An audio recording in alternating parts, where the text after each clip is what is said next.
سو جو لاٹھی ہوتی تھی اکثر جب بھیڑیا بھی جب آتا تھا تو وہ جو لاٹھی کا اگلا حصہ ہوتا تھا اس سے اس کو وہ بچاتے تھے. لیکن یہ ایک کامن کانسیپٹ ہے کہ یہ لاٹھی جو ہے یہ جانوروں پر اٹیک کے لیے ہے اور عصا بھیڑوں کے لیے. اصل میں جو جوش ربینیکل کانسیپٹ جو میں نے سنا اور پڑھا وہ یہ نہیں ہے. وہ یہ کہتے ہیں جو مجھے کسی حد تک سمجھ بھی آتی ہے کہ ایکچولی لاٹھی اور عصا یہ دونوں کے دونوں بھیڑوں کے لیے ہیں. لاٹھی جو ہے وہ بھیڑوں کو ڈسپلن کرنے کے لیے ہے. وہ راڈ ہے وہ بھیڑیں جو چرواہے کے پیچھے نہیں چلتی, جن کو شوق ہے باقی چراگاہوں کو جا کر ایکسپلور کرنے کا. آپ نے دیکھا ہوگا میں ایک چرواہے کی پڑھ رہا تھا سٹوری, تو وہ کافی دیر تک پہلے تو مڈل ایسٹ میں, پھر اس کے بعد وہ ایز چرواہا اس کا بزنس تھا چرواہے کا. وہ کہتا ہے جی کہ بھیڑوں میں کوئی ایک بھیڑ ایسی ہوتی ہے کہ جو چاہے آپ اس کو جتنی مرضی گرین پاسچر پر لے جائیں, آپ اس کو جتنی مرضی اچھی جگہ پر لے جائیں, جتنی مرضی وہ اس کو جو ہے وہ چشمے ملیں, اس کے باوجود that sheep is always on the edge of the pasture. کیوں؟ کیونکہ اس کو ہمیشہ یہ شوق ہوتا ہے کہ ادھر کی ہے, اس طرف کیا ہو رہا ہے جی, ادھر کونے میں کیا ہو رہا ہے. ہماری پاسچر تو ایسی ہے تو وہ پاسچر کیسے, ذرا میں وہ بھی چیک کر کے آؤں. تو آپ دیکھیں گے کہ اس طرح کے بڑے لوگ ہوتے ہیں کہ جو they always stick their nose others business. ان کو یہ بڑا شوق ہوتا ہے اور وہ کمپلینر بھی ہوتے ہیں کیونکہ وہ ہمیشہ انسیٹسفائی رہتے ہیں جو ان کے پاس ہوتا ہے. They always try to explore what's on the edge. So وہ کہتا ہے جی کہ ایسی جو بھیڑیں ہوتی ہیں بعض اوقات, پھر چونکہ اگر ایک بھیڑ جائے گی, اور آپ کو پتا ہے بھیڑوں کی نیچر کیا ہوتی ہے, ایک بھیڑ کسی طرح نکل گئی تو باقی بھیڑیں کیا ہوگی اس کے پیچھے. پھر بھیڑ یہ نہیں دیکھتی کہ آگے ڈوب مریں گی یا آگے کھائی ہے یا آگے کیا ہے, they just follow. So ایسی بھیڑیں جو باقی بھیڑوں کو پراگندہ کر دیتی ہیں وہ کیا کرتے, کہتے ہیں ان کے لیے لاٹھی کیا ہے, ڈسپلن بڑا ضروری ہے.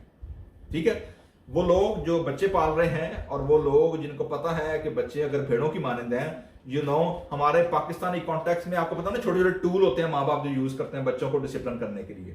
ٹھیک ہے نا, پنجابی چ لتر پولا ایک ٹول ہے. ٹھیک ہے, اور کئی لوگوں نے جو ہے وہ چھوٹی موٹی لاٹھی بھی رکھی ہوتی ہے. کئی لوگ ہیں جو ویسے بچوں کو پنش کرتے ہیں. سو ہمارے ویسے تو الاؤ نہیں ہے ہم جس ملک میں رہتے ہیں کرنا, لیکن there are certain avenues or certain kind of tricks which parents do to discipline their children. جب آپ ان کو کسی چیز کے لیے منع کرتے ہیں they need to be disciplined. یہ سیم کانسیپٹ ہے. اور زبور نویس داؤد یہ کہتا ہے کہ خداوند تیری عصا اور تیری لاٹھی وہ دونوں جو ہیں وہ مجھے بیلنس رکھتی ہیں, اور میں کمفرٹ ہوں اس بات پر کہ تو مجھے بیلنس کرتا ہے.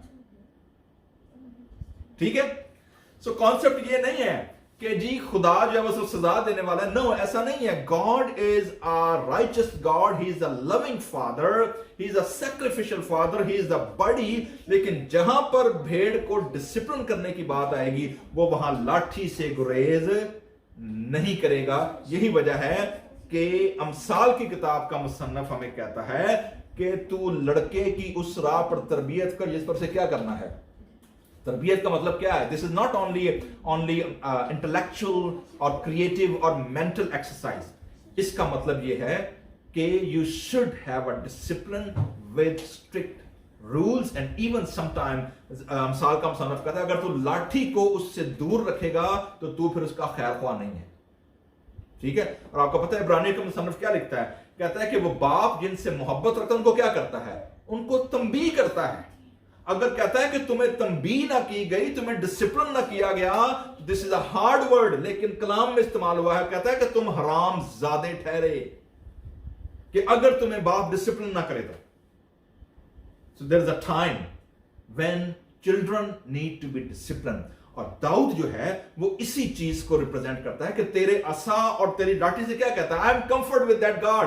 You are not only tending me, but you are also disciplining me, and I am fine with that. I am comfort with that. کیوں؟ اس کی وجہ کیا ہے؟ دیکھیں اگلی جو آیت ہے, کیونکہ وہ اس کو سپورٹ کرے گی, وہ کیا ہے؟ اگلی آیت کہتی ہے کیونکہ تو میرے دشمنوں کے روبرو میرے آگے کیا بچھاتا ہے, دسترخوان بچھاتا ہے. تو اسی آیت کا جو نیکسٹ ریفرنس ہے وہ اس لیے ہے دشمنوں کے آگے دسترخوان بچھانے کا کیا مطلب ہے. اس کا مطلب یہ تھوڑی ہے کہ جی جو آپ کو قتل کرنے والے ہیں یا جو آپ کو مارنے والے ہیں آپ ان کے ساتھ بیٹھ کر تو ڈائن اینڈ وائن کر رہے ہیں. ایسے سٹوری نہیں ہے. اس کا مطلب کیا ہے؟ دس از این امیجری کہ خداوند تو نے جن لوگوں کو استعمال کیا مجھے ڈسپلن کرنے کے لیے,